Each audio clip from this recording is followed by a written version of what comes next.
It is. Hi, welcome to Bobby Chat Slot, where we're talking today with Elliot Ghali about all things social media. Ever. Like Alcatraz. Yeah, I know what it meant. Like I've never heard anyone say it before. I don't know where I've got it from. Doncatraz. Yeah, You picked it off like a school kid, haven't you? probably. I have got Definitely. the mentality of one. Yeah, but you have to be creative. Yeah, you do. Your mind works differently. Mm. Would you say your job's creative? Because I'm inviting creative people, and Si said he wasn't, and that's just funny. I don't know. I think my industry is creative. Well, your graphics and design, Yeah, and that's your bag and branding. yeah, That's creative, and marketing has every element of creative to it. You have to apply both. yeah, It's hard because marketing covers so much. I would say I'm a creative person, but I like to think creatively and then strategize it rather than do the creativity myself. I'd rather like project manage the creativity to know Yeah. how it is rather than do the creativity myself. So when you're planning that at the very initial stage, you will then have to work with creatives, won't you? Yeah, Yeah, always. Like yeah, I would say I'm best when I'm trying to organize creatives yeah, because creatives need organization. yeah, So I organise creatives to do certain things and explain why, because their skill set's so good. And then I'll just organise it, almost like a director on a film set. yeah, When I go do content days, I'm the director on site. yeah, If I'm then seeing you and I need to do a certain thing, you've got to then do what I say because I know why I'm doing it from afterwards. yeah. I feel like creatives just look for the most creative thing.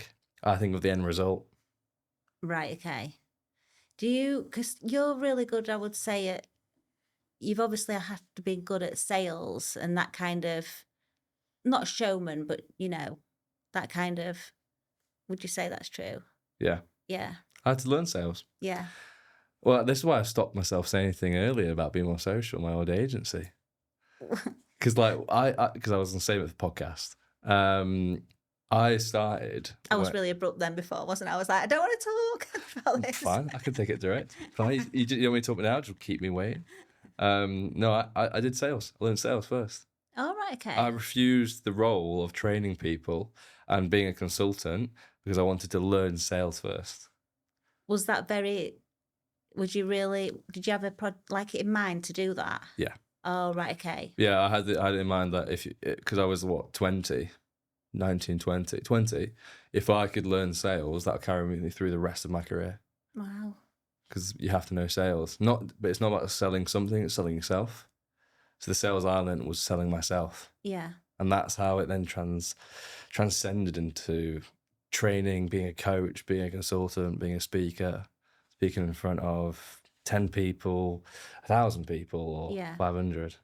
So you was very mindful of that, but like you're so young. How I've been kind of watching, because you was my guru at Be More Social and watching you grow, and it's like almost a bit motherly, like, oh, he's doing so great. But how have you done that so young?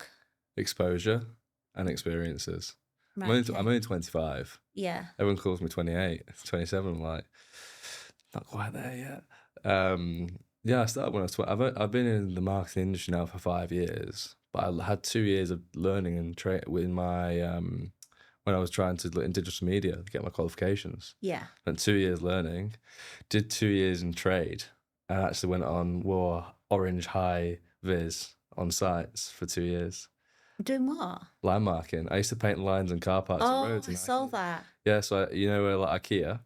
Yeah. You know all the car parking lines in the IKEA car park. Yeah. I used to do that. Really? Yeah, that was me. I did that for 2 years because I needed to save up to buy my own car because I didn't have any handouts. Right. Okay. Sorry, my brother wanted to buy me a car, my older brother, because my dad's without the picture. So I said no because I wanted to make my own money. So I did that for 2 years at 30 grand, 28, 30 grand. And then by 20, I quit and just went to find a marketing job because I had my car, which was in Doncaster. And why Doncaster? Because Closest one. oh, Closest one. really? Yeah. Applied for Lincoln as well, Yeah. but I used to live in Tuxford near Retford Yeah. on the A1. So I had to drive 30 miles to Doncaster, then 30 miles back every single day. So I took a pay cut from like 30 grand to 16 grand just to learn. Yeah, it sounds like you've had a plan which is really mature, isn't it? Maybe. Depends who you ask. What do you mean? I don't know. I mean, it seems like everyone has a plan. It just depends. I've always been business orientated. I grew up in hairdressing salons all my life. So do you think you've got the business from that? From right, okay. Yeah. I'd say I'm not a very family oriented person. My mum brought me up moving and going to different salons, redoing salons, having successful salons. Really? Yeah, that's how I grew up. Going from like a baby, being tossed around clients, Oh my gosh. to then being a toddler and then helping move things into 5 different salons my mum had. And then she made it the best in every single area. And then my older brother became a hairdresser. Now he has like the best salon in East Anglia, Norfolk and Suffolk, and works for L'Oreal and around the world. Wow, I didn't know that. Yeah. And then I didn't want to be a hairdresser because I'm too stubborn. So I thought I wanted to be a sports commentator. I wanted to be on the radio and do sports commentary of football, be like a Sky journalist. But that didn't pan out because Why? what I was looking through in Sky an apprenticeship into it. It fell through because of my school time romance. Because her uncle was at Sky and was going to get me in, and we broke up, and then that didn't happen. And then I was watching in year 11 Steve Cram.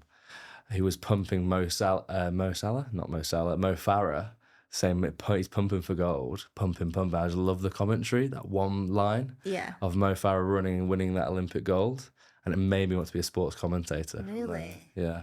And then I studied digital media, Yeah. and I just loved everything. Videography, photography, the psychology, because I really wanted to study psychology. Yeah. I love psychology. Yeah. I love being able to understand every part about someone and why they're doing it. And then applying that into marketing was just even more fun. Yeah. And that's what made me want to do social media. Well, not even social media. It wanted me maybe do advertising. That's how it transcended. Gosh. I suppose because you do talk about the audience and how they interact with social media, so that obviously comes from your fascination there. Yeah, like I'd love to then. I'm very analytical. Like you're a designer, so I would really want to just go and look, and I'd probably like to guesstimate everything you do online as a designer with your mind. I'd love to like go probably guesstimate that you open social media, you probably go off it straight away because you don't like the first post. I don't know if you are guilty of that. Or like you might engage with stories more because for you as a designer, you get to scroll through and consume quicker. No, I'd never click on stories. Do you not click on stories? I don't, because I find, when a lot of people are clicking on your stories and I just think people are, if it was me, I'd like every story that I saw. That's how I would interact with it. But I was different wrong there. different people are different, aren't they? Yeah. That's the power of social media. Yeah. When I came to your workshop, I enjoyed listening when you said how you could tell how long people are on your website, and I thought that was fascinating. And then you can look into them, can't you? Mm-hmm. Well, imagine like you owning your own business and not knowing how people work on your own site.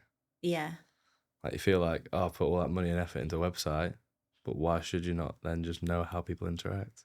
And what is that again? Is it the G4, did you say? Microsoft Clarity. Oh, right, okay. Free tool. You just go install it on your site. If you've got the right cookies as well, you've got to make sure your cookies are sorted.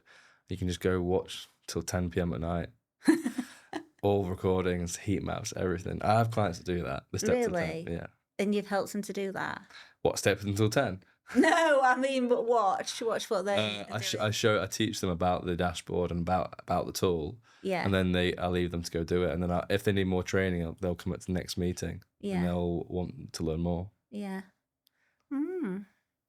And also what you said the other day was, are you going to get some water? I'm going to get some water. I don't drink it because I feel I'm going to wear it. I feel like I need to take this off. You can. Just do it sideways. Do it like. No, I'm going to be... Do you think? I've had my nails done. Had your nails done? Yeah. We've had it done, but you can't even see them. You don't hold them to the camera. I've made a mess now.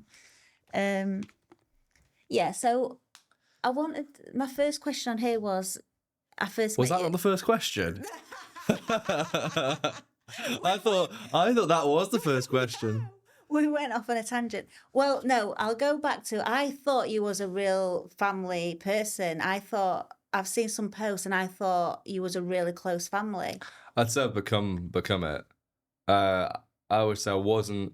I was very family oriented for about 11, and then I was because I had a stepfather. I had a dad until I was 7, and he wasn't in my life. Yeah. Then I had a stepfather that who I didn't call dad until I was 11 with my mum, and they separated. I didn't see him again, so Yeah. I'd gone through 2 fathers by that point. Unlucky at that point, and then my mum always brought me up in a loving home. Probably why for me and my brother, but then she kind of had everything got to her and she broke down. Yeah. Bless her, she'd worked too hard, and she was never the same again, and still isn't to this day. So then from 11, my grandmother took me in, and my grandmother looked after me. Elliot, I did not know that. Yeah, so my grandmother then took me in, she looked after me. My older brother became basically the male role model of my life, who's 9 years older. Really? So he used to take me to London, take me on holiday, give me those experiences. And then I would, and my grandmother would always be there, like to be that loving person. And she brought me up with traditional values, hence why everyone thinks I'm older. But it's only because she's instilled the values into me. I've just skipped a generation, Really? basically, yeah. And then, so she's the main woman in my life, really, because of how much she put into me. It was just always loving and generous. Oh, So I wanted to do well to give back to her. and has she instilled that in you to work hard? Yeah. Yeah. I think my mum did from Yeah. the salons. My grandmother, no, she was always she was like, "You're working too hard, or you're doing nothing. There's no in between." But no, she was such a like supportive person in my life, and just like loving everything I needed, and her and my brother like they just like nurtured me, looked after me, Yeah. and that's what made me who I would say into a young adult. Yeah. And are you like that to your younger brothers, would you say? Yeah, so I met them for the first time in 2019. Oh, really? Because I didn't know my dad until from 7 till 9 till I was 20. Why? Why? Just him and my mum didn't get on. He stepped out of my life. Felt forced out. I went to see my family in Denmark, and she was his sister, and she said, "Oh, would you speak again?" And I was then like, "Yeah, I would speak again, but he'd have to put the effort in." And then she manipulated it a little bit to him because he's stubborn, like me, and then said, "Oh yeah, he would want to speak." And I got a message out of the blue, and I always wanted to meet my little brothers. Always wanted to meet them. So I got to meet them, and then since then, I've become more of a family person because of that. To be the older brother to them too, as much as mine was to me. Oh, that's so nice. Elliot, I didn't realise we'd be going down this avenue. No, well, most people don't know that story. I don't really tell it much, to be fair. Really? It's only if people ask it. I'm not afraid to talk about it, but I don't go talking about it willingly. Yeah. I'd rather always focus on the positives than the negatives for me. Yeah. And and you have taken positives out of that, haven't you? I'd say so. Yeah. Try to, Yeah. at least. Yeah.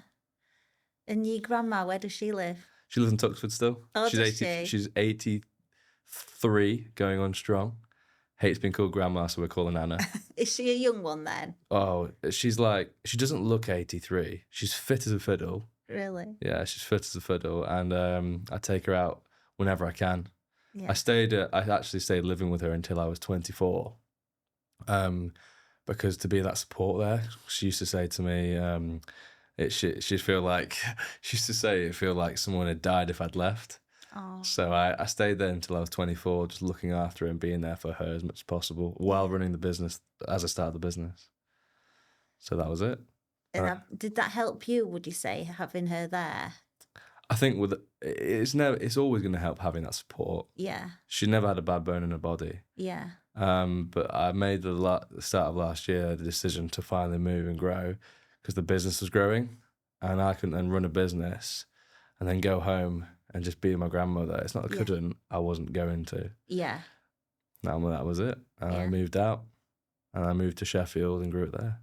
And is she, because sometimes I've got a little lad and I think, when he goes, but, you make these moves and you're a bit apprehensive about them, but when they happen, it's okay, isn't it? Yeah, fine. So she's okay. Yeah, I mean, when I left, I mean, you'll know your little one. But yeah, when I left, the rest of, her children then stepped in because I used to. Oh yeah, obviously she's got children. Yeah, so then her daughter, my mother, and my uncle both stepped in and took the reins off me. Right, okay. They fully looked after. They fully look after her. She didn't chose. They chose not to do that for years, so I would do it. Right. But yeah, I was worried. It was that's why I stopped. I stayed for so long. I was always thinking, I can grow a business for me, but my grandmother's always there, Yeah. and who's gonna look after her? So I chose not to leave for her. Right, okay. And then when I actually made the decision to leave, she told me to go as well. I needed for me. She said I needed to. Oh. Then my mother and my uncle stepped in, Yeah. which was a weight off my shoulders. Yeah. Well, it sounds like not. It sounds like it not should have happened, but it's like a natural. Yeah. I think it ran its course. Yeah. Yeah, happens though. Like, yeah, it was happening. She's brilliant though. She is my inspiration. 100%. Yeah. What did she do as a job? So she used to work in London. She was born during the war. Went through the war. During the war. During the war, yeah, during the war, completely. She was born in Scotland, moved down to London, went through the war, and then she used to work for a what's it called, Sun Life or something like that, years ago, at a call center company. And then she lived the lavish lifestyle of being someone's wife, traveling to Japan and around the world, Really? which she deserves. I'd love to go to Japan. Apparently, it's really nice. I'd love to go. See the blossom and. Blossom, yeah. Yeah. I'd love to go see the gardens, the Japanese gardens. Yeah. Yeah, it's all like flat. It's got the things. I'd really, it's on my list to do that. I want to go see the Japanese culture. Yeah, definitely. Especially like those supermarkets. They've got all the trays for things. You've seen them. I've seen that, and where you can sleep in a little kind of, they pull you in and out, don't they? Yeah. I love sleep. You love sleep? I love it. I can barely sleep. Why do you love it so much? I mean, I don't sleep. I probably sleep about 6 hours per night. Same for me. Yeah, but that's the entrepreneur. When my head hits the pillow, that is it. I am out. Like a light. Yeah. That's why it's be quite healthy. My PT this morning was saying that's okay. Oh, really? If you're in a deep sleep, that's good. Yeah. And if you can go for 6 hours deep sleep, that's fine. Yeah. Nothing's keeping me awake at night. I've heard people mulling things over. I'm just out for the count. It's the best way. Yeah. I can't be woken up.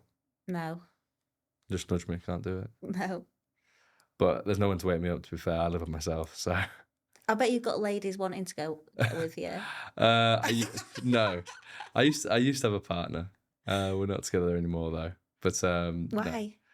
No. I work a lot.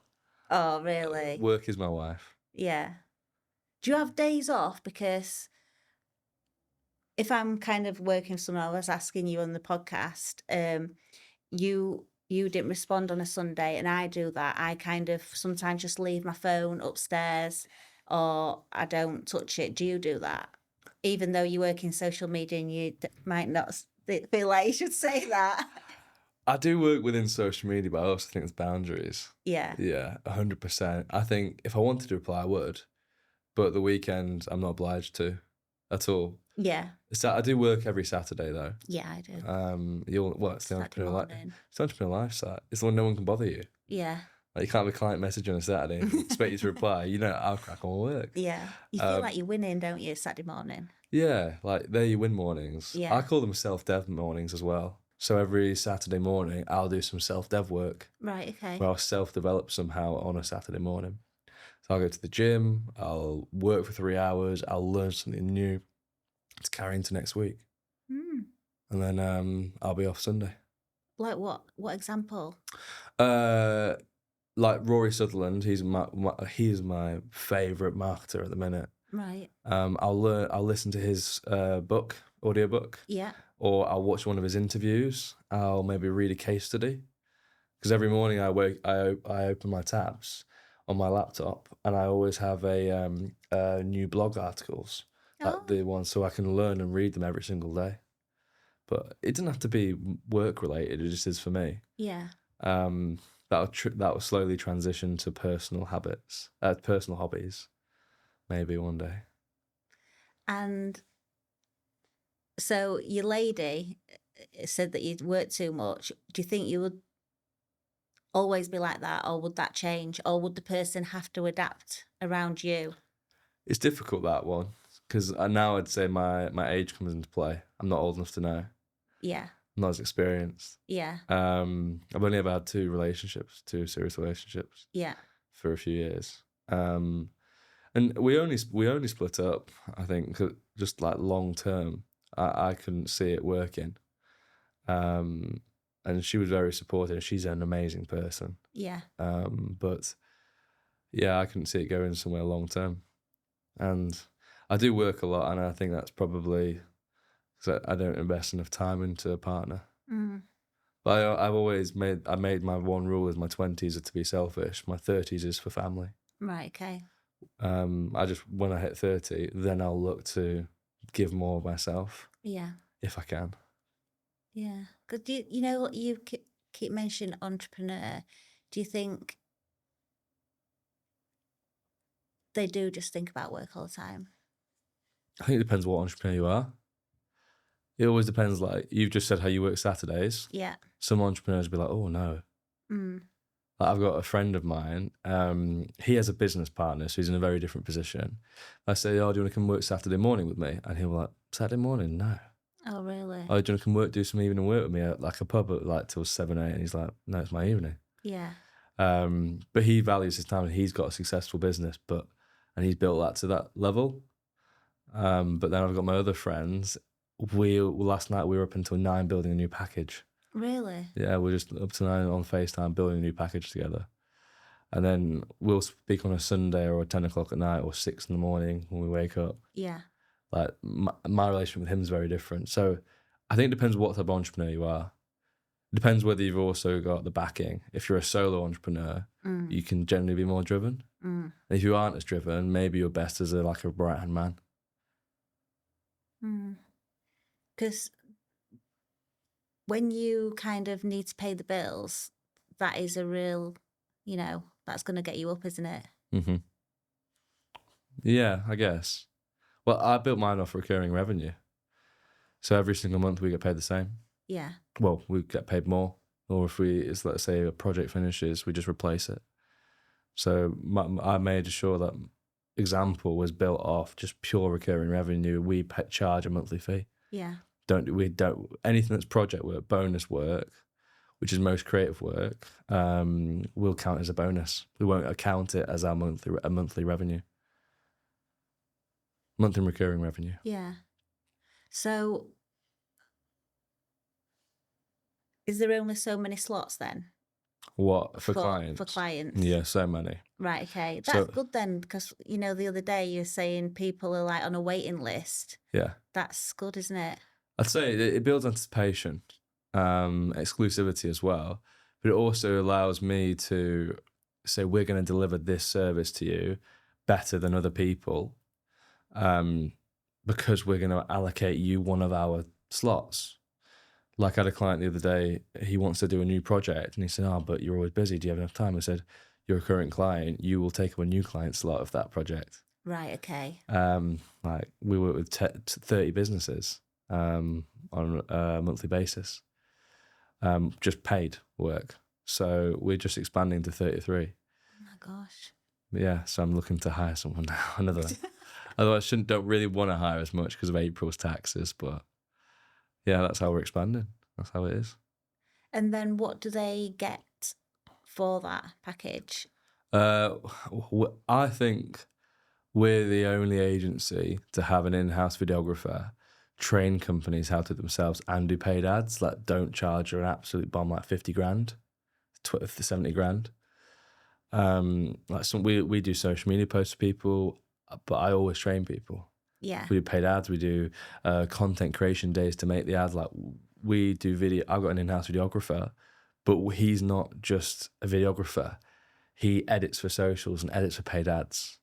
Like his advanced knowledge of the end result is so much higher than most people, most videographers, Yeah. with 90%. So I'm very lucky to have him in the team. But apart from that, I get so much fulfillment out of helping people. That's my biggest thing. So if I can train someone to understand something, grasp something, Yeah. that's why I get fulfillment from.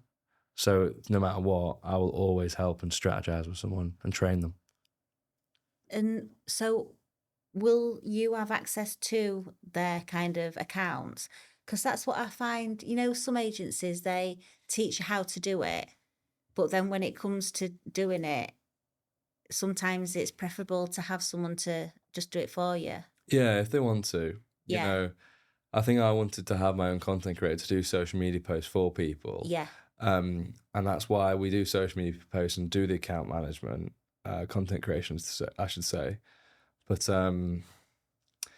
I think it's the way around. More people create content for people and don't show them how to do it because they like to hold back the knowledge and the purse strings. Oh, really? In the industry, yeah, most people like to do it all for you and then don't tell you the trade secrets. Right, okay. I am completely the way around. If Yeah. you give all your information away for free, Yeah. who's going to look the expert? Yeah. And when someone needs something, who are they going to go to? The expert. That is true. That's why people are famous online, because they give everything away. Yeah. They give all of themselves to consumers to then be seen as the authority. Yeah, I suppose there is. I have heard where you like keep a little bit back, give a lot, but then I suppose keep a little bit back. So you just kind of fully transparent with all your information. Yeah. Yeah. I signed a client up today. One of my biggest, he's signed up to the biggest package we do. And I said, just to let you know, my goal is to let you have some money back from me in 12 months' time because I will have trained your team up so you can have some money back. Right. And I said, by the way, it's not a poor business strategy. It's just because I see long term. Because I want to work with people long term. Like our average retention rate, 2.5 years, is 20 months. That is good. So in 26 months, our average retention is 20 months. It's not bad. Yeah, that is good. And then they've got all the knowledge to do that themselves. So yeah. And then if they can't do it, they come back. We're here. Yeah. They can do it. Keep working. Yeah. With me. We'll do more. Yeah. And I also wanted to know, so you said to me the other day, because you look really confident speaking, but you said you wasn't always like that. So, No. so for people that are wanting to do their own, on video, what tips would you say to kind of get over that hurdle? You got to do as many uncomfortable things as possible. Yeah. I used to listen back to my own calls, my own Zoom calls. Did I used you? to watch them back and make notes on what I was doing wrong. I used to listen to my own phone calls and make notes on what I was doing wrong. Really? Not doing wrong, but what I didn't like. I cut it out. It's very rare that I'll say now because I've eradicated it from when I have a conversation. How'd you do that? That. We're gonna watch that back now. I tell you what, we should do. We should do a count in the whole podcast and how many ums were said. I wonder if I've said some actually. I might be contradicting myself. That's quite funny. That's got to be a blooper to real. That's got to be a blooper. Or we'll make that the hook at the start of the video. We'll say and then lead into it. It's so funny. I've said it. So do you notice when other people do it? Because It's not a stupid. I do notice it, but it's not a stupid thing though. I didn't say it was gonna be. No, mate, I'm joking. I think most people deem it like it's a stupid thing, but it's not. It's like a breaker because you're trying to be intelligent enough to generate an answer. Yeah. So how did you remove it from your vocabulary? I would say it was the Zoom calls and the listening back. Being forced in a sales role to watch your own meetings back when you're speaking to key people. Because I used to sit like 13 to 15, 20 meetings a week, 25 meetings a week sometimes, sales calls. So I would watch those back. It wasn't comfortable. And then make notes. Yeah. Ours will have been on there then. Did we set our first meeting when it was? Who did you buy from? Ben, Big Ben, Ben Mullins. Big Ben. I can't remember who got you to join. I 'Cause phoned up because I just needed a little bit of assistance. That's what I always do if I feel like I need assistance somewhere. Right. I kind of just shout, ask someone, I think might know. That's weird that you phoned. 'Cause no one phones anymore. I like phoning. I love it, but no one Yeah. phones. I had to tell someone yesterday, a client, what are you doing? Your clients have bought from you. Why are you not calling them? She was scared to call her own clients. Really? Yeah, for a referral and feedback. Gosh. I'd say she wasn't scared. She was apprehensive. I said, why aren't you trying to let your clients give you content? Why are you not calling them and then saying, can I get a bit of feedback? Why not then saying, do you know people that would benefit from this? She's a Yeah. photographer. Right. And she's obviously used to be behind the camera. Yeah. She's got all her emails set up, her funnels, her automation. She just wouldn't call. She didn't like it. So will she definitely not go on video then? We haven't camera? got to there yet. Yeah. Haven't got to there. She's great on camera and for images, but videos, that's my next task with her. So what do you think you'll do then? So I've actually already implemented a strategy with her. Yeah. Have you heard of Loom? Yes. But Loom I've not used it. recordings. So you know how you get on LinkedIn all these sales messages all the time? Yeah. So what you do is when you paste a Loom link that you've done a recording speaking to camera with your Zoom camera or webcam on, Yeah. it will bring. I just did I just realised. It will bring up a Giphy. I really hope you've done 100. I hope I've not. I've contradicted myself there massively. So yeah, I'm trying to think how many times I've done it now. Yeah, so I got her to do a Loom recordings Yeah. and send it to people who were prospects or had previously inquired, so that she got comfortable doing those. Right. Okay. And it popped up as a Giphy. Really? Yeah, as a GIF. Just another rum. So it would. I'm a bad influence. I know. I'm thinking of it, trying not to say it now. I want to say I it. think you're saying it to probably try and make me feel better of how many ums I'm saying. Definitely not. Definitely not. So she was doing that, and that's how I got used to doing the videos. Right. Okay. But she's not yet done videos. No, she's not. I bet that's quite hard because when I worked with I think you tried to encourage me, and I did a little bit when I used to wait for You did? Kate. But oh God, so cringy. It is cringy. You think it's cringy though, not everyone else. You got to think 90% of people are selfish enough to think of themselves, not you. Say that again. That ain't gone in. You got to think you thought that was cringy, and not everybody Definitely. else. Right. But 90% of people will be too selfish to think about you. They'll be thinking about themselves. Right, okay. So they'll just absorb the information. Yeah, they'll just absorb it, and they won't think it's cringy because they're just absorbing it. Yeah. It's not as if you're doing like some weird slut drop in front of a video. Like, God, what's she doing? I'm a big believer. I act the same in every situation, and I think that's good. I'm scared of this water.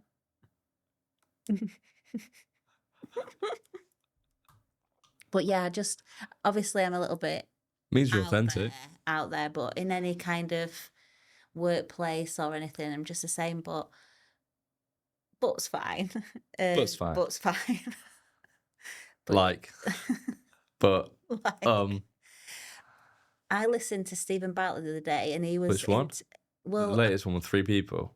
No, he was talking to I don't know who, but the guy was really good, and he said he was a lawyer in America, and he said you have to, like, when you're asking a question, breathe in, then do another breathe, and then answer. So that's kind of your isn't it? I would say so, yeah. Yeah, he's replaced that with breakers. Yeah, I call them conversation breakers. yeah, It's good to have a conversation breaker sometimes. That's yeah, why people say yeah. just keep the conversation going, not as if it's like you're subconsciously not trying to be rude by saying to keep the conversation. So just think. I didn't like how Stephen Bartlett started taking his podcast, his interview style. He changed it. I was a Why? really big fan at the start. Why don't you message him? Stephen Bartlett? Yeah, just say. Well, how get a reply from one of his team? I don't. I think that he's commercialized himself a little bit. I think when you watch one of his podcasts, he's interviewing a lot of the time for emotion than expertise. It's changed. He used to interview people to really get to the nitty gritty of their expertise and the why. It just, I start, maybe it's changed now. I've not listened to any of it in a while, but I felt like I was in a run of listening to his podcast. It just sounded like he was trying to get the most emotion and get them to cry. Oh, really? Yeah, but it might have changed now, but. Oh, for the hook, you mean? Yeah. Oh, right, okay. Because his video editor is really good, trailer editor. Yeah. I just think that's how my personal opinion. But I might be wrong now. He might have changed it. Right. I also think he changed his personality when he went to BBC Dragon's Den. Dear. Yeah, he wasn't. I felt like he was quite a more humble character before. Again, we're only judging people based on what we see. Yeah. And I would never give a full judgment until I've met that person. Yeah. That's me. However, he changed a tiny bit for BBC. They got their PR into him. Yeah. Because he's on Dragon's Den. When you watch him, he's dressed very trendy. He is. And I'd say he's a bit arrogant. Dear.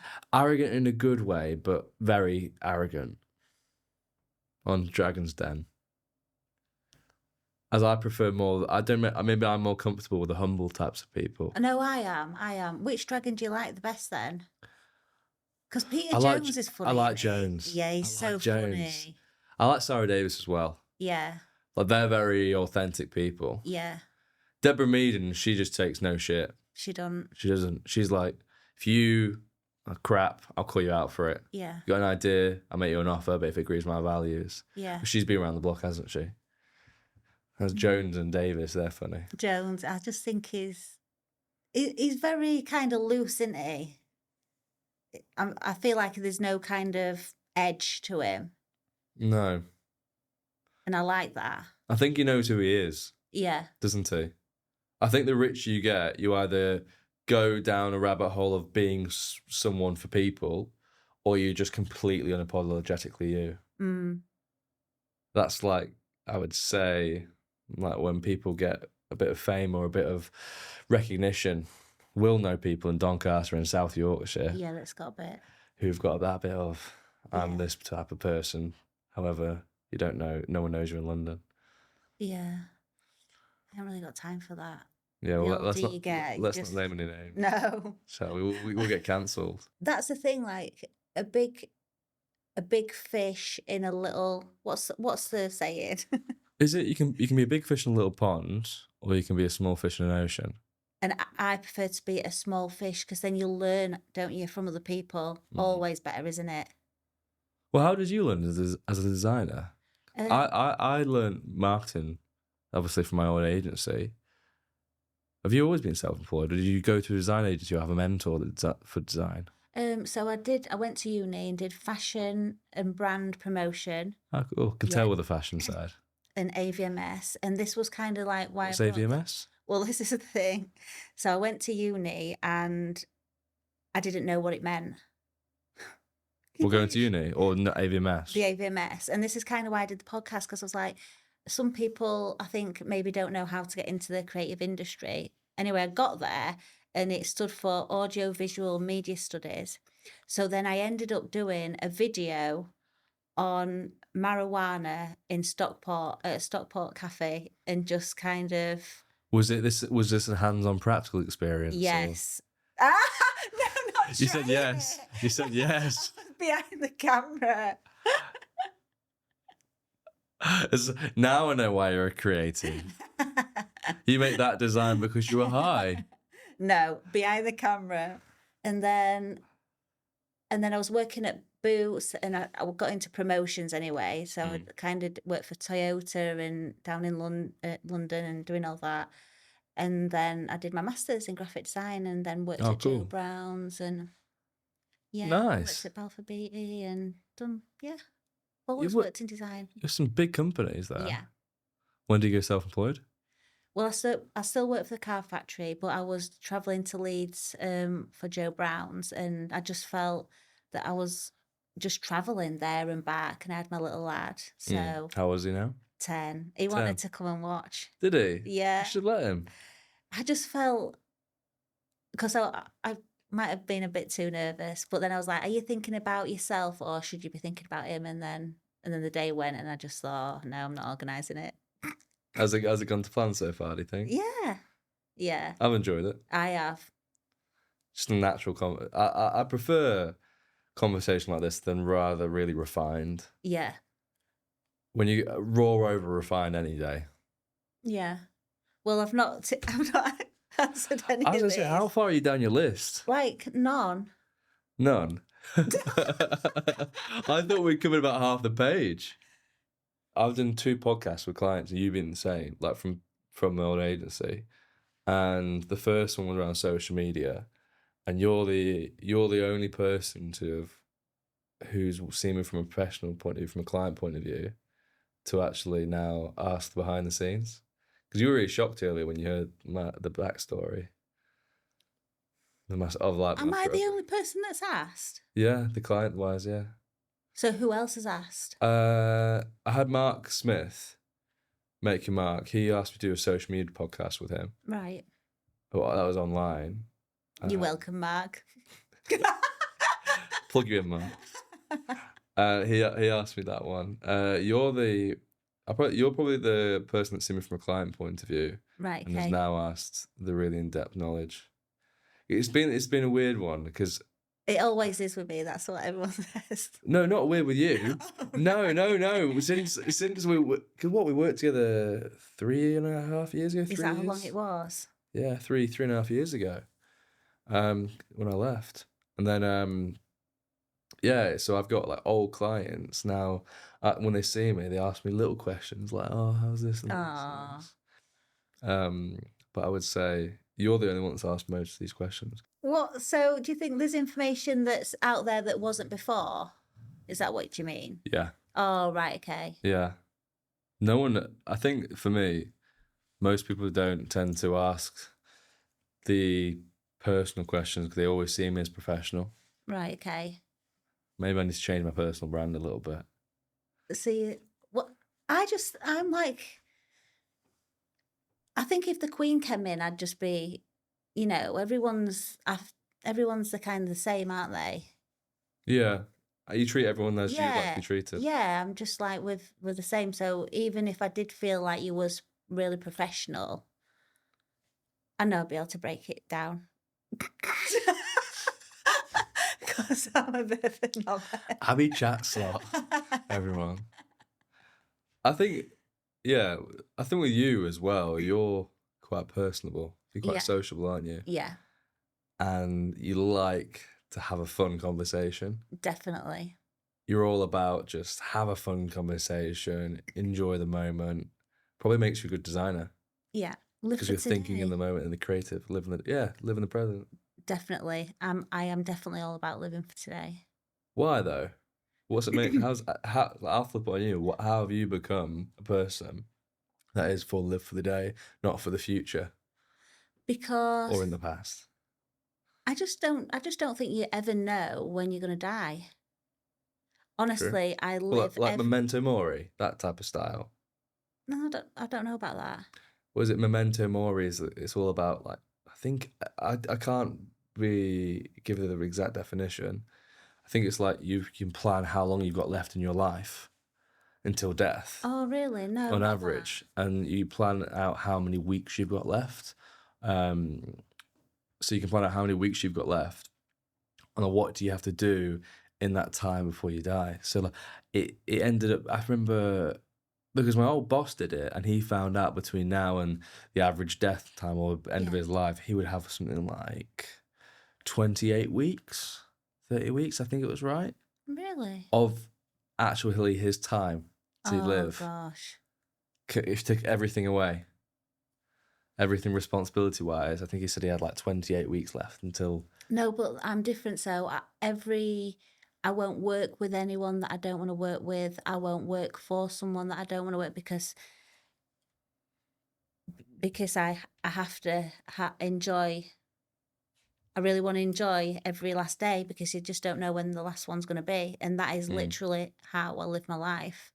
It's not saying I'm going to be going to New York or here and there every day, but I just want to be happy and peaceful. Peaceful's quite important to me as well. I like to spend quite a bit of time on my own and stuff. And I'm a sociable person, but yeah, I just Comfortable in your think own skin. yeah, definitely. Have you ever booked a holiday a year or two in advance? Like you know, big like maybe a big holiday like Barbados or Florida or whatever, but yeah, Do you do it often? um not written. Well, I suppose, but Because I think everybody books their holidays like a year in advance, 2 years in advance. I've not got one book, so no. You're not, Abby. You're not everybody. You're not everybody at all. I don't. I couldn't do it. I couldn't deal with knowing that's so far away. Really? Don't like it. The most I would do is 6 months, like for Tunisia. I go Yeah. to see my family in Tunisia in the summer, so I go for 2 to 4 weeks there, and then I'll book it 6 months in advance only because the price. That's Yeah. it. I couldn't book like now until next Further year. there, yeah. Just I think, wow, You don't know yeah, where you loses, might want to go. yeah, it will lose its excitement. Yeah. But I do like looking forward to something. So it is I always think everything's a balance, isn't it?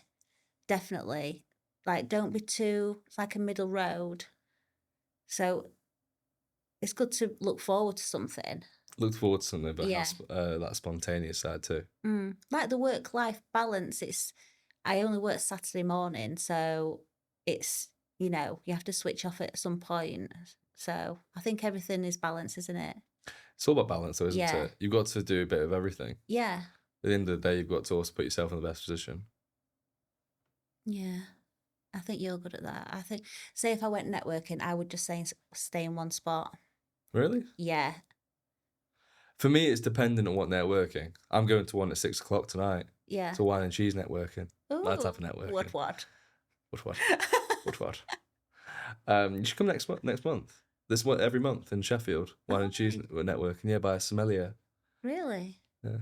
I've missed the past 2 months and I paid for it before. I didn't go, so I need to go tonight. Is the Dairy Lee there? I'm not sure. Dairy Lee Maybe I don't know if they triangles. do artisan Dairy Lee. Let's see. What's your favourite cheese there? I've not been. Oh, you've never been? I've booked, but I didn't end up going. Right, okay. I know the guy that runs it. We've had a couple of nights out together. Yeah. It's really fun. He made his money like doing banking in London, and then just retired. Not retired, made his money, and then just went loving wine around the world, and then started just recommending them to restaurants. Oh, right. Yeah, it's really cool. The cheeses, I've done the cheese one before. Yeah. It's insanely good. Is it all the different cheeses? Yeah, it's like you can't even think to get that in your normal restaurant or your normal supermarket. It would have to be gotten from somewhere around. Oh, right, okay. I just can't believe it. I'm talking about cheese now, of all things, but it's so good. I love it. I do like cheese. You just have to have it in moderation. Balance. Yeah, balance. Oh, I wanted to talk about. I've actually got you. So I went to the health food shop and I wanted to get one of those chocolate bars for you, and you didn't have any. And so I was like, "Has it?" Because you said you don't like the what's in a flake. What's that? You know that oil that's in a flake. You said. Oh, the seed oils. Yeah, and I asked him, and he said that it wouldn't be in there. Really? Oh, the emulsifier. Oh, that's It's a little insane. present. Oh, thank you. Raspberry flatbread. I love these. Yeah, and I Yeah. was asking. I was like, "Oh, Yeah, it was the emulsifiers. Yeah, it's got no emulsifiers. oh, so that's good. Is that clean then?" Uh, It's the only kind of treat he really had. I don't mind. You've got me a treat. I'm happy. I might have this on the way home. I can eat this as well. It's a part of my nutrition plan, so I can eat this. Yeah, it'll keep you going till you cheese. Yeah, well, best do. Oh, thank you. I appreciate that. Oh, you're welcome. Never heard of this before. I'll add this to my collection. I've now got to start eating breakfast, so now I'm going to start eating those. I've been in Sheffield for a year and a half now. I think it's an amazing city. What's good? What's good about it? Food. So it's the #1 city outside of London for food Is in it? the UK. Yeah, #1. Gosh. #1 city for independent businesses outside the London as well. Oh, right, okay. Really, really good. The amount of stuff that's going on there is so, so good. There's a really good Chinese, and I don't know what it's called. A really good Chinese. Where's this? Out of all of them. Don't forget half of Sheffield is Asian. Fine dining, apparently. A really nice fine dining Chinese. China Red. I wouldn't even know if you said it, so I shouldn't have even been talking about this, but yeah, Fine dining someone Chinese. Where's this? specifically said it's really good and said, Gordon. Say Gordon said. No, not Gordon. What do you say? You said someone said. I think you said Someone Gordon said. said. Oh, okay. Who's Gordon? I thought you said Gordon said. It's like, Gordon Ramsay. I was going to say, you got Ramsay on speed dial? No. No, the food's good there. Asian food's really good as well. I live next to a Chinese. Oh, God. I've only been there once because I have to force myself not to go.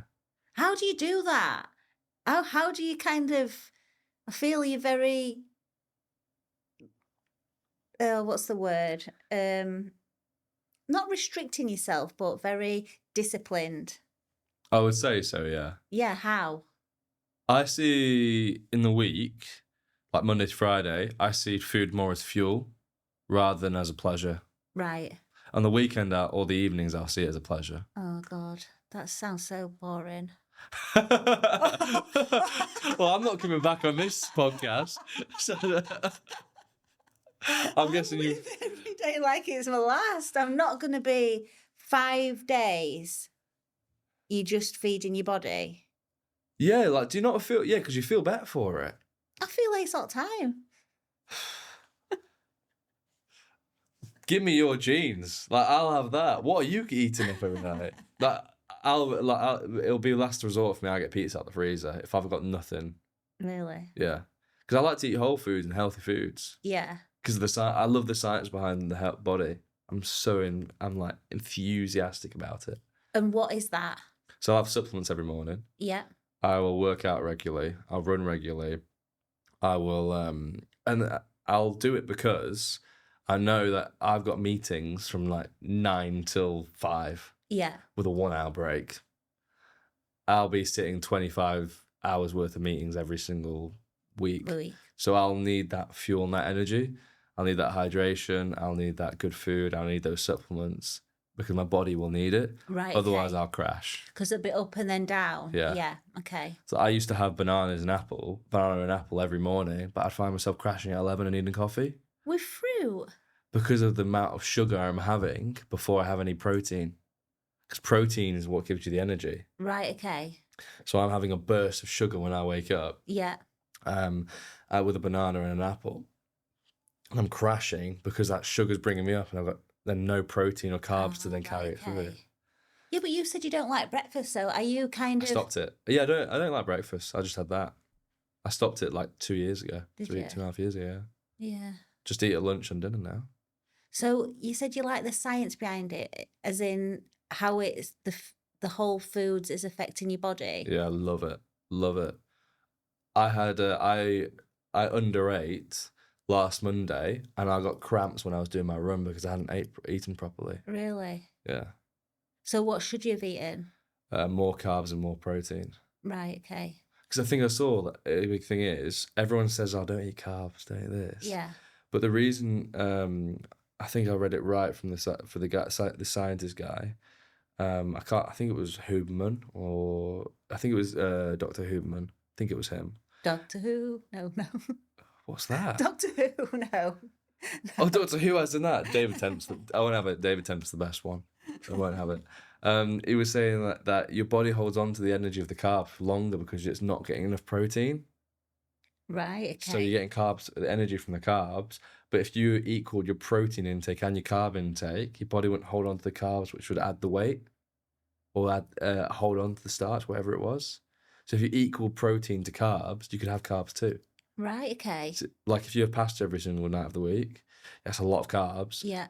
But if you exercise and if you match the carbs with a lot of protein, like some steak in it every night, it will be Yeah. fine. So, you said can't you find joy in that balance through the week? Because you're saying it's just fueling your body. Yeah. Oh, I will cheat. I will cheat. Because you can find joy in protein and Oh yeah. yeah, I'm a good chef. yeah. Love Where did you learn cooking. that from? My Tunisian side of the family Oh, right, and okay. my mum and gran. Yeah. Mum and nana. My I took my guy as the websites. He's a really good one of my best mates. Took him 2 years in a row to Tunisia Oh, with me, and he's come. And last year we took our partners. Well, he took his partner, my ex-partner at the time, and he literally said the food is better than restaurants. really? My family's food, it's that good. And I'm talking it up a lot because it is that good. Yeah. I love it. Like what? What It's like example? North African food, so it's mixed between, I don't know, you know Lebanese food? I've never had Lebanese food. So if you can imagine Arabic food, I've never had Arabic food. you are in for a culinary treat when you try it.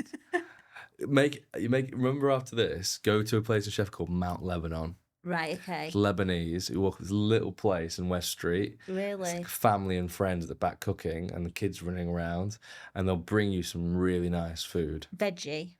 Yeah. Yeah. Yeah, Loads you can of have it. So they have a lot. They cook with a lot of aubergines and vegetables Oh, in the aubergine. med. Yeah. Yeah, aubergine's like a key thing. Like even in Italy, they make this aubergine moussaka. No, sorry, North Africa, an aubergine moussaka. So I've had moussaka. I probably have had these things. Yeah, moussaka is a North African dish Right, okay. or Arab dish. Yeah. Love it. I have been to Bahrain. That's Middle East.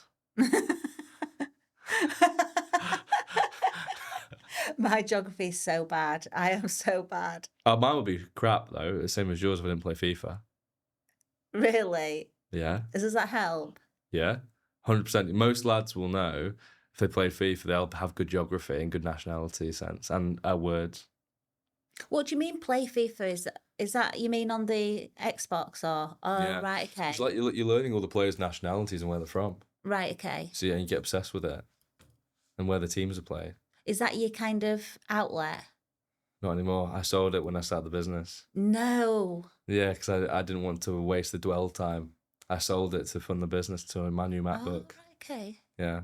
So I sold it for what, £300 to put it towards my new MacBook. Purely because I just didn't. And if I was playing Xbox, I wasn't building the business. That's my mentality. I Yeah. still haven't bought one. I still thrash my brothers at PlayStation. Oh, so that's your little treat. Yeah, but they live I'm the only one up here near me, apart from my grandmother. So I live 45 minutes from my grandmother, Yeah. and all of my rest of the family live in Suffolk, 2.5 hours away, Oh, 3 hours away. So I'm never near them. What is your kind of end goal, I suppose? I'd say I'm quite fortunate at the minute. I've got complete autonomy of my time, Yeah. and that is freedom to me. Not that's wealth. Yeah. So autonomy of time and control of time is wealth to me, Yeah. and I can reschedule everything to tomorrow. Yeah. Have a complete day off if I really wanted to. Yeah. I just would not be getting fulfilled doing that. And it's similar to what you said earlier, like you choose your work and how you enjoy it. Yeah. I get to do that. I don't have to work for money, like choose anyone. I can just choose what I want to do. Yeah. So when I say something to someone, it's because I'm passionate about helping them and doing it. I'll tell them, I don't need you to do this. I want you to do it. Yeah. That's it. So like for me, long term, I just want to have freedom of whatever I do any day. That's Yeah. it. So like live each day. Pretty much, yeah. Yeah. I want an apartment in the UK, a house. I want a house in Tunisia, a house in Dubai, and a house in Denmark. Why those places? That's my family are. Oh, right. Okay. We're in Ireland, Denmark, Germany, Dubai, and Tunisia. I think the UK, All right. all across. So you'd have them just so you could just go. Yeah. And passive income. Yeah. Passive income coming through. Yeah. And so say if you had 2 weeks out, Mm. are your staff trained so you don't have to like input almost. If I have 2 weeks out, I haven't got to the point where, I mean, I can go away for 2 weeks Yeah. and reschedule my meetings for either side of those 2 weeks. Right. It doesn't Okay. have to be within those 2 weeks. Yeah. So I'm going away for a week in May. I'm going to work, but I'm not going to heavily work like I normally would. So I can just give it to, say, Nikki, Lewis, Kieran, Jay, and say, right, Lewis, Nikki, you own your own businesses, but they're my partners, so Yeah. can you cover? And Jay and Kieran, you're there for when I'm not here. Yeah. And they will do that. Like Yeah. Kieran will get emails from clients. Okay, what do we do for videos, edits? How can you help with this, Kieran?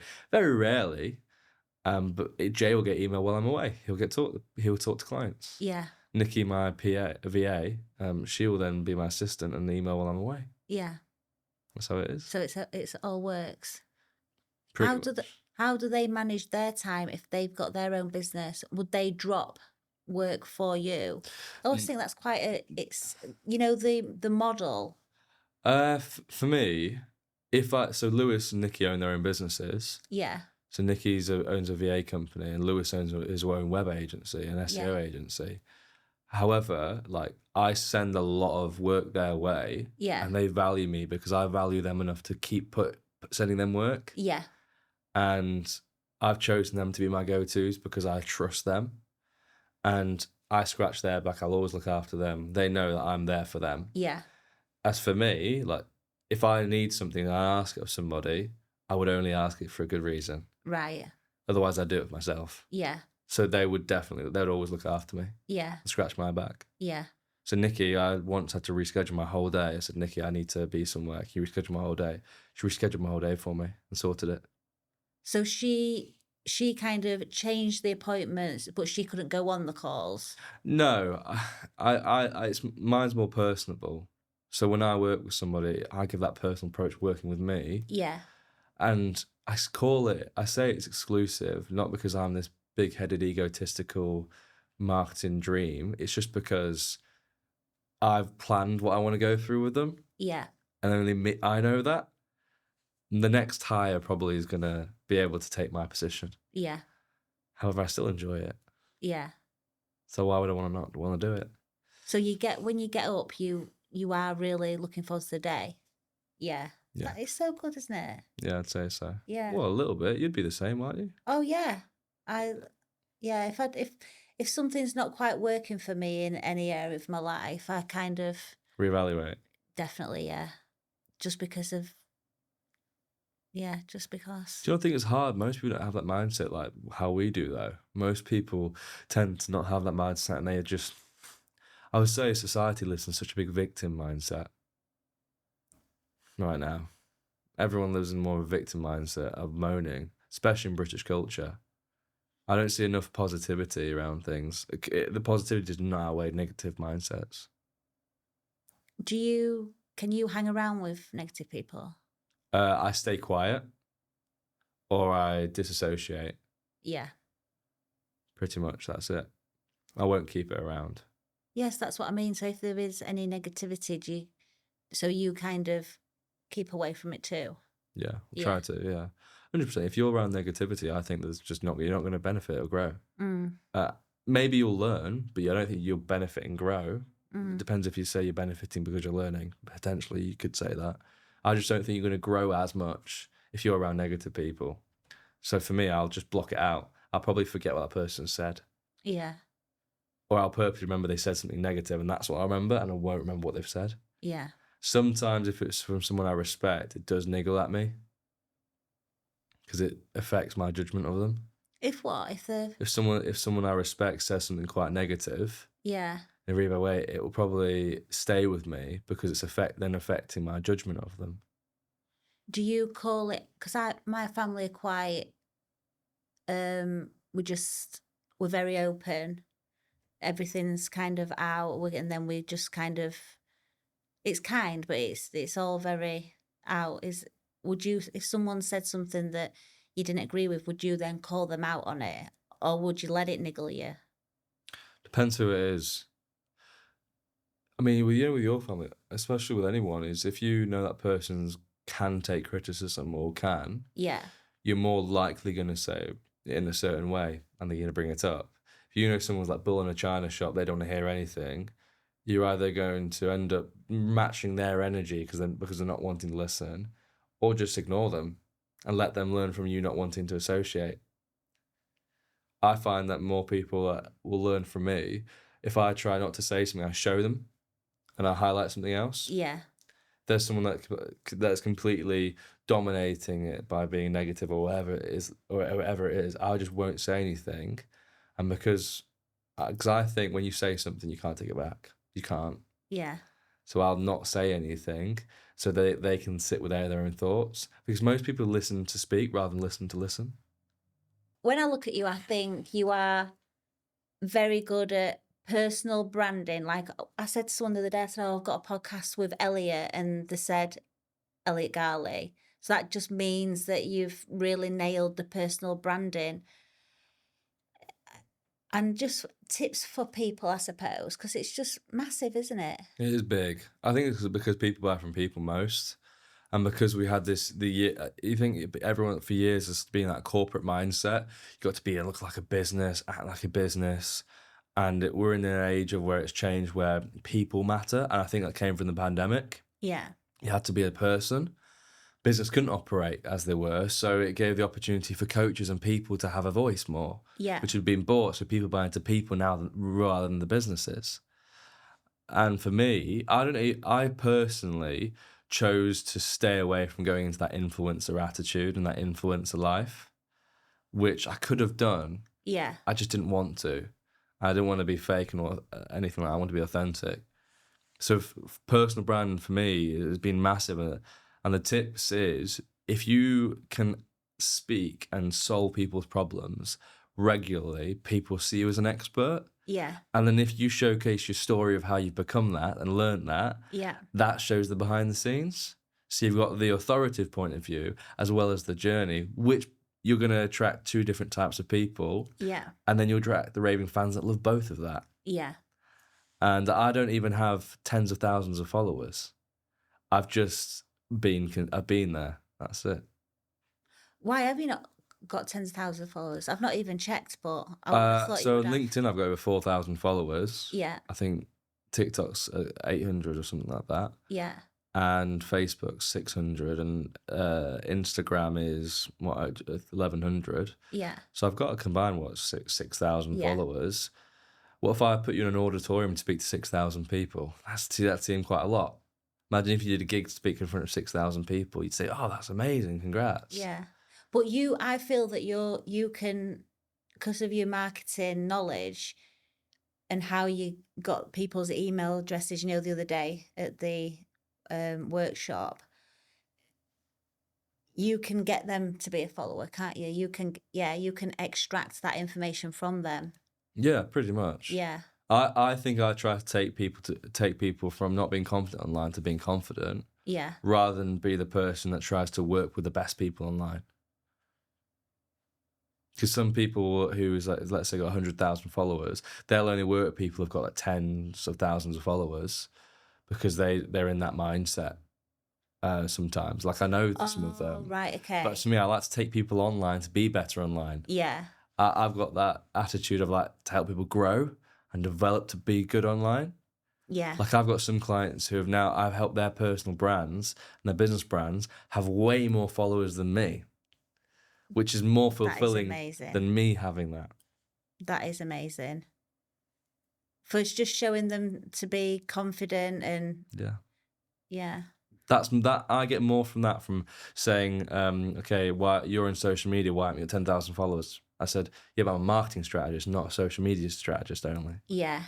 And look at my client here. This client's had 5 million views. This client's got 6,000 followers. This client's got 6,000 personal brand followers. Like, yeah. I'll say, right, I'll list all my clients. Helped them do it. Yeah, I'd rather list my clients as wins rather than me. Yeah. I'd say that might be why I've done okay so far. Yeah. That's great. That is really good. Thank you. One of the questions is, if you have a 10 out of 10 day, what would you have done in that day? I think we've kind of covered that, but Ooh, a really good day. Worked out. Yeah. What is your working out? It's either running, a hybrid cross-functional workout. Like I'm not just doing gym weights. I'm doing, let's say, a kettlebell workout, which is weights, but I'm doing body workouts. Yeah. So just any type of working out, Yeah. because I think the best way to reduce stress and lower your cortisol levels, which Yeah. is affects stress, is to work out and release endorphins. Yeah. I think kickstarts your day so well. I think have I had a good night's sleep before? Not hungover. I don't drink all the time. I drink frequently, but not all the time. You are always out, aren't you? Events, yeah. Yeah. I think in order to be a good marketer, I have to understand what people think and how they are socially. And I enjoy that. And I Yeah. love being social. So that helps me be a good marketer because I know what people are expecting. Like I can help someone run an event because I attend events. Yeah. I can help someone market because I get feedback of when I network. So that funnels into being a marketing strategist. Yeah. I can help you with your strategy because I go out and do it. Yeah. Um, Is that so? Do you enjoy doing that, or do you see that as part of your job? Would you say would that both. would that come under a 10 out of 10 day? Yeah, I think if I've done a nice evening, an event, Yeah, I've had cheese. wine. I've had what? I've done some paid ads in that day for clients. Yeah. I've spoke to the team. I've maybe done a bit of filming and I've done some client meetings. That would be my ideal day. Yeah. 10 out of 10. The workshops always give me a buzz. Yeah. Like just What is jumping it? off that. Is it do you get a bit nervous before? Depends. I think it depends who's in the audience. It depends what topic it is. It depends how many people are there. I think last year I did my biggest ever in-person speaking gig in front of 250 people. Wow. And there was just a whole room looking at me. And I was wearing a blazer and it was warm. I was sweating. So I had to get dabbing my head. And then when you get to a certain temperature, because I'm a very emotive speaker, so I'm naturally building up my temperature so I get warm. Yeah. But then I don't realise that. I always forget. So I'm then putting like a long sleeve on and a blazer. I'm thinking, I'm way too warm here. Give me a tank top or something. But no, I love it, speaking in front of people. And it gives me that buzz, that adrenaline rush. Yeah. I've just done that and people have enjoyed it. Yeah. It's not that I'm wanting to know that they've absolutely loved me. It's more that they've taken something away that they Yeah. can do and they can hold and they might say to someone in 2 years' time. That's what gives me fulfillment. Yeah. Not because it was me and what I said, it's because they've absorbed something that can help them.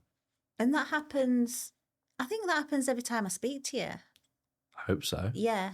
I get like, I'm trying to think. I had loads of things that I came from the workshop. The Facebook pixel, I do not know how to do though. You say it and it's Yeah. like, oh, I'll just go home and do that. When I tried to do that, it wouldn't work. But you can understand what it's doing, what it's meant for. That's the key thing. No, not really, because it's still not activated. It's the way that I like. It's hard. Yeah, it's difficult, but the whole idea is you can go find a way, as long as you're aware of what it's meant for. Yeah. Go away and action it. Get someone to do it. Understand why you need it. Yeah, pretty much. Yeah. I like the metapixel. I'm happy that you came to that workshop and you at least then now understand that it's used for retargeting. Yeah. That's what I needed to know.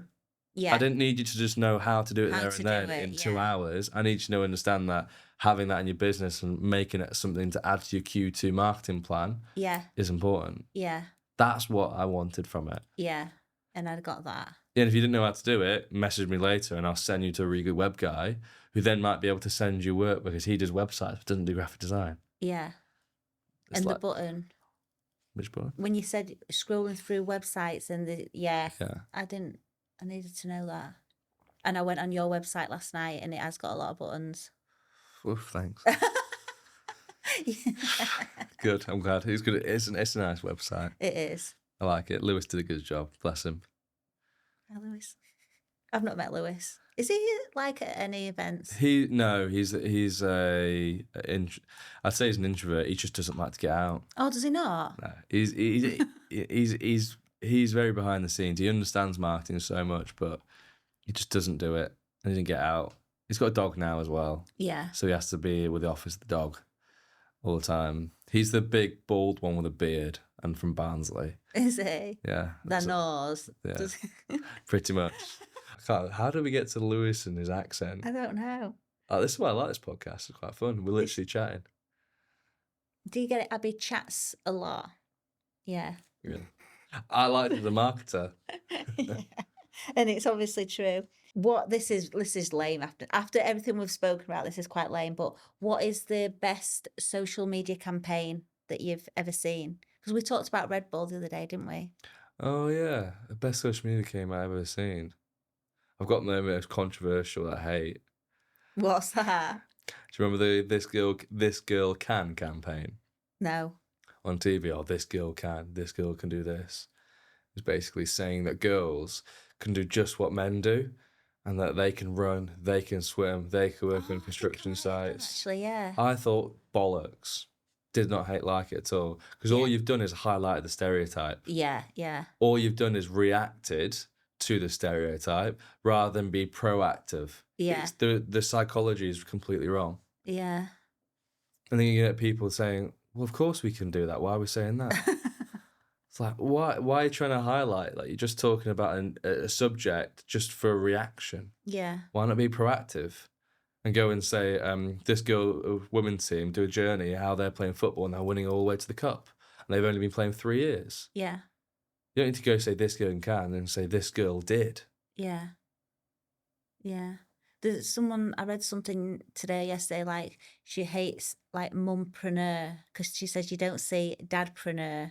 Imagine if you did. Yeah. Imagine the stereotype. Can you imagine how that would be, how that would play out? Yeah. Dadpreneurs. You get females like saying, why is in dadpreneur an entrepreneur? Yeah. I'm all for like I don't like extreme feminism. But feminism everyone is as well as masculine. Yeah. But just don't overdo it. Yeah. Just for a bit of a click online. Get more confident in yourself first. Yeah. So that was the most controversial campaign. My favourite ever campaign, that I did overall. That you've seen? Because you're really good at coming up with ideas. When I worked with you, you was like giving like really good ideas, things to do on Mondays, Tuesdays, Wednesdays, keeping to that plan. Yeah. I think for me, my favourite campaigns, for being a football fan, I always used to love the traditional campaigns that they would do in the football TV adverts. Right. Like they did that. I loved it. I think it was the 2014 World Cup and it was in Brazil. And they took local lads playing in London on a field, or I don't know, in London or somewhere, and then they transformed them into superstars one by one, like footballers into like pro footballers. Oh, really? And then it transitioned like how anyone can make their way to the World Cup from the local field to the World Cup, which most of them do. Yeah. I just loved the whole campaign of it. I thought it was great. Like Really, the really storytelling. yeah, Yeah. in a 60-second advert, 2-minute advert. Like I thought it was great. Yeah. I really enjoyed it. And then there's other campaigns. I did a video on it recently. You know Seat, the car brand. Yeah. Have you seen there's Cupra too? Those Cupras. Oh, yeah, they're nice. So Cupra, is Seat? Oh, right, okay. So you know how there's the Audi S3, RS3, the sports Audis. So you got an Audi A3. There's the one that's really low. That's posh. Yeah, exactly. So you've got like the sports version. You've got BMW, you've got a 3 Series. Yeah. And then you've got an M3, which is like the motor sport 3 Series. Right. Seat had the Seat Leon, Seat Ibiza. Yeah. Then they had the Seat Leon Cupra, Seat Ibiza Cupra. Yeah. And what I've loved is that their sales were not shocking, but not as good. And their brand was never as big. Oh, you got a Seat. Oh, you got a Seat. Oh, it's nice to say. It's all right. Yeah. Oh, it's got a Seat. Seat. What have you got? No, my first car was a Seat. No, Elliot. What have you got? I've got an MG. I've got a lovely MG. A lovely MG. But They had, so the Cupra version was their M3, their S3. Right. So what they then did is they thought, okay, we need to get into a new like target audience. So they separated Cupra away to be the sports brand Oh, away right, from okay. Seat. So you won't have Seat XYZ It's Cupra. not connected at all. Not anymore. You've Right. got Cupra as a sports brand, Right. which more people buy into now and really like the look of. Yeah. So they've generated more sales by detaching that brand, Yeah, I have which seen you their branding. you can see as a designer. Yeah. They've detached that Seat looking brand versus a really nice, good looking bronze. Yeah, and get copper. more market. Yeah. Yeah. And now they're generating more sales. I went and test drove one because I really want one. Are you working towards that? I was going to get it a year and a half ago. I just decided then, I had a reality check and thought, this is a car that's a depreciating asset that isn't going to help me generate business. Yeah. So I took the Jeff Bezos approach when he had that Honda Accord for like 5 years and he was a millionaire, the same car. Yeah. I thought, I own my MG. It's from 2014. I can easily go get a BMW lease one right now. Yeah. Because the business is in a position to, or a nice new leased car. That's just an extra expense on the business. Why don't I just listen to what Jeff Bezos did? He was a millionaire, had a Honda for years. Just do that. Because then I've got an asset that I own and it's not then going to fringe the business or put an extra expense. Yeah. That's what my thought process was. That I'm thinking of that song. Bezos. Bezos? No, what's his name? Jeff Bezos. Jeffrey Bezos. What song's that from? Tate sings it. Tate? Yeah, my son. Oh, okay. Yeah. Jeffrey Bezos. It must be like a TikTok or a I mini. think it might be, yeah. Must be. He's not got social media yet. Don't let him yet. No. I'm just absolutely scared about it. I would be. Yeah, he's only just got a phone, and that can with a. I got him a phone and didn't get a SIM card for ages. Really? So I could FaceTime him at home and everything. Now he's got a SIM SIM, card. but yeah, I'm just taking baby steps. It freaks me out. Yeah. My brothers are the same. I put restrictions on their social media apps. Yeah. Raphael wasn't allowed Snapchat, but he kept downloading because his friends had it. I kept on telling my dad so he'd delete it. He'd delete it? Yeah, and I put restrictions on their YouTube and their TikToks. For like, is it what they was able to see or the time restrictions? Child restrictions and parental restrictions. Our family, I put it all on. Yeah. So they'll only consume stuff good enough for a kid. Yeah. Yeah, it's so important. But you still can't control what they see all the time. Does it get through? I don't know. I'm not on their phones all the time. Yeah. But they have my dad has a relationship, so bring me a phone, and he'll look at their phones. Yeah. And they're only allowed to be on it like 2 hours a day. 2 hours, that's max. 2 hours, 3 hours. That's overall tech. iPad, PlayStation, and iPhone. Oh, really? That's the rules. Yeah. They used to be allowed 1 hour a day. Yeah. But they are sociable. They're good. Yeah. Do they play out? Yeah, they go out. My dad makes them. Yeah. He's an Arab dad. He's an Arab dad, for a Muslim Arab dad. Arab dad, not Aram. So they have to do what he says. Yeah. I had 12 years of none of it, so I was happy. Oh, none of it? Yeah. I stopped seeing him when I was 7 and started seeing him again when I was 19. Yeah. So we're more like good mates now. Yeah. That is a long break. That must I don't know. That is a long break. I have my older brother. Yeah. My older brother was great. Yeah. Stepped in, old role model. I remember there's one time I called him dad by accident. Oh, really? Yeah. But I never would say it again. I just remembered I was not. Yeah. It's interesting when you ask questions from a design perspective. Because I understand from a design perspective, but I don't design. Yeah, so, when a client, say if a client comes to me and they want a certain thing and then you realise that they need a bit more, do people come to you and they want social media, but then you have to give them a brand as well and they didn't realise? I probably would. I reject clients if they're not ready for me. Right. If I say your website's not good enough, You need to improve your website. Yeah. You can still work with me and pay me, but my thing's been mandatory. You have to sort your site out. Yeah. That's my key thing. Or you can come back in 3 months, 4 months when your website's built, and then you can come speak to me. If they say the logo is really crap, it's hard because what often the case when I come to work with someone, they're probably their logo or the brand is most of the time sorted. Yeah. They've got a nice looking brand that's established. Yeah. And if they're less than a year old, I won't work with them Oh, really? unless they've got full funding, because then they're going to be reliant on me giving them everything, and it's very rare I would take somebody on if they're under 2 years, if they're under a year. Yeah. I did it with one client because she really wanted to work with me for a year, and What, she was asking you for a year? she asked me to, because I said the minimum I would work with you is agreement for a year. Oh, I thought you meant she was asking you for a year. She asked me for about 3 months. Really? Yeah.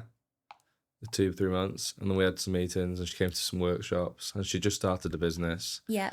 And I just knew that this is going to be more than being your marketing strategist helping you. So at some points, she did say some really nice words last week to me, which have hit home and stayed with me. When she said that I've been a mentor to her, and she's gone from attending my workshops Yeah. to now running them alongside me in a year. Oh, wow. Which I'm super proud of her. I've trained her how to do sales. I've helped her build her packages out with her. And the only reason she's accelerated so much is because her work ethic and mindset. She's like a sponge. Yeah. She's absorbed it all and just done exactly how I said it. Yeah. And she's grown a business. She's made a business now. She's got 2 or 3 packages. She's doing webinars and workshops. She's doing videos on social media weekly. She's doing sales. She's partnering with all the organizations I want to partner with before I do. But she was a rarity. I wouldn't have accepted to work with less than a year. Right. But she was that willing and needed that hand, that guide. Last week, she said to me, "Oh, I've been a mentor to her," which I was very appreciative. She's older than me, and I've guided her. And then she said that she wouldn't be here, and I've changed her life. And I was like, oh, that is amazing. and I was like, so nice to hear. But That is amazing. I have to bat it back though. I can't accept that. Why? Because I haven't done that. They've done that, and they need to realise it. For me to hear that, it's me saying, I need to hear that. No, I'm not going to accept that for egotistical reasons. Because you've put the work and the effort in. All I've done is just given you the tools to hammer. But that guidance is like really important, isn't it? I think you should accept that.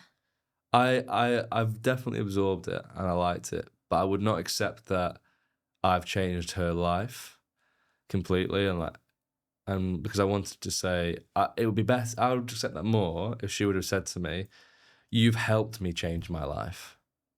That mindset to me is what I want to get her to. Yeah. Not that I've changed life, because it's not me at all. Right. I'm only 20%, 10%. She's the 80, 90%. Yeah. And she's got to understand how good she is. Yeah.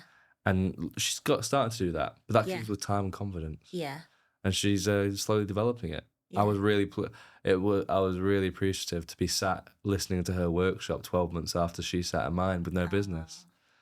So yeah, very, very appreciative for me. That is good. Yeah.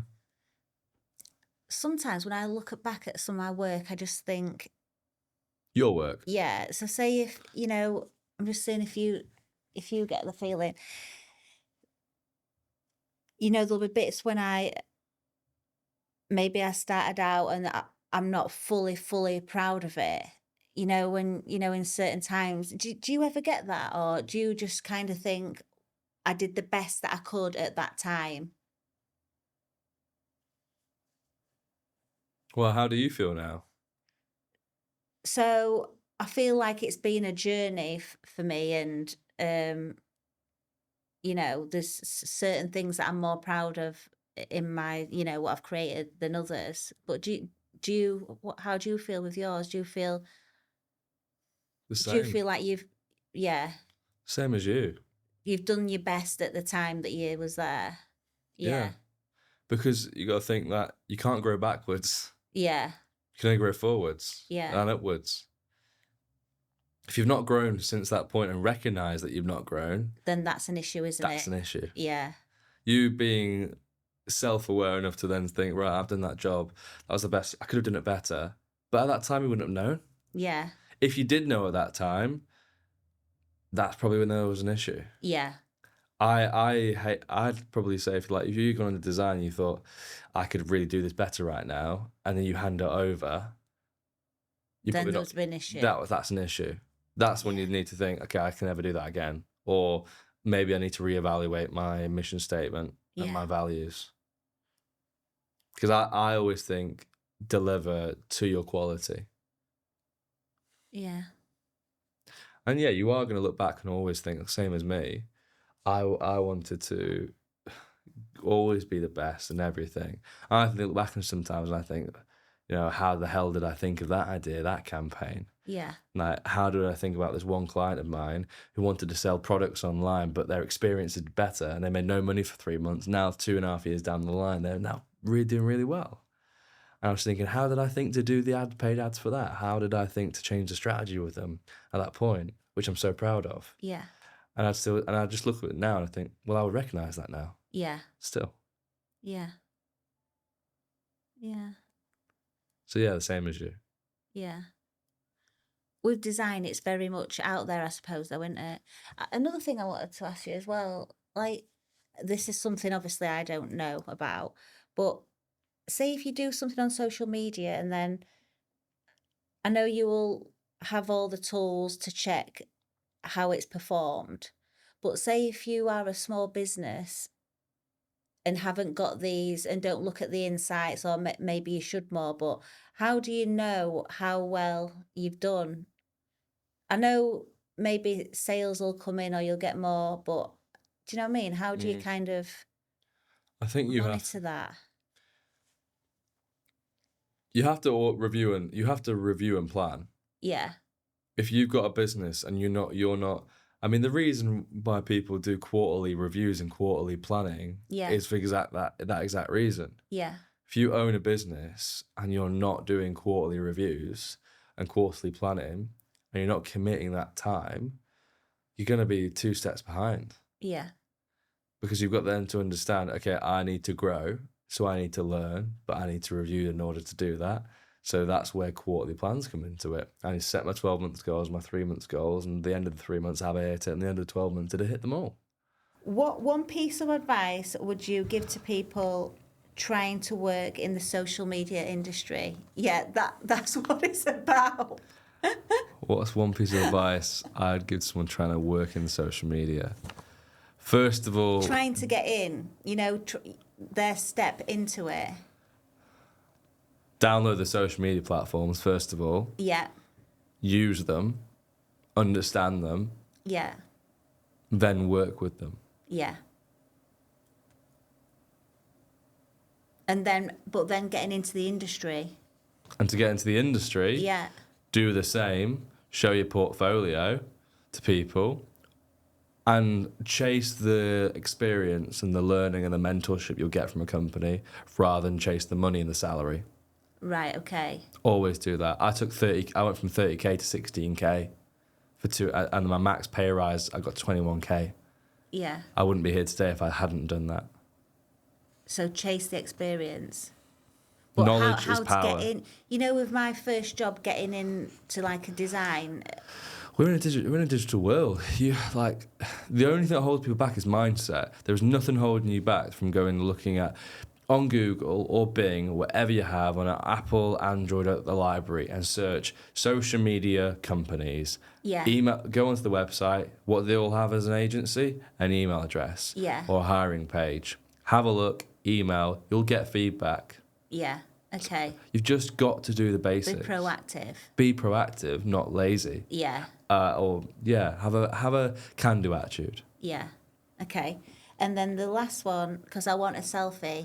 Okay, we'll get one. The last one, if like small, medium businesses were to do one thing with their branding on social media, what would it be? With their branding? Don't overdo it with the graphics because obviously videos and images matter more. Yeah. Graphics and socials are best for articles and like slideshows. So if you're trying to do it, if you're trying to use your branding, you're best off doing it in like a 5 to 10 page carousel or slideshow with graphics using it. You can use it in your videos, start and end, maybe do an intro. Yeah. Or pop some graphics in with your branding. Do an article, blog, put your branding within that. Yeah. Nice and simple. If you've got it on your LinkedIn page, you can go to your about section and you can add media there. So you can add your branding into your LinkedIn experience. Yeah. You can do it on your business page. A brand is massive. Having a brand is key and fundamental. It's what you do with the elements of that brand to market it. I looked at your LinkedIn page and the carousel was images rather than actual, your logo or anything like that. Because why have you chosen that? To engage, be Yeah. different. Attention span's really short on social media. Yeah. If you upload multiple pieces of media, has to change. Yeah. Can't just stay the same. Yeah. I liked it. I suppose it showed me, it's like, oh, it's worked with them and it's worked with them, do you know, that kind of thing. So that's what other people will be doing. Yeah, pretty much. Yeah. Exactly. And that's what we do. Yeah. Oh, Elliot, I've loved it. I've enjoyed this. It's been good. I can't believe Have you liked I it? was like... I've been...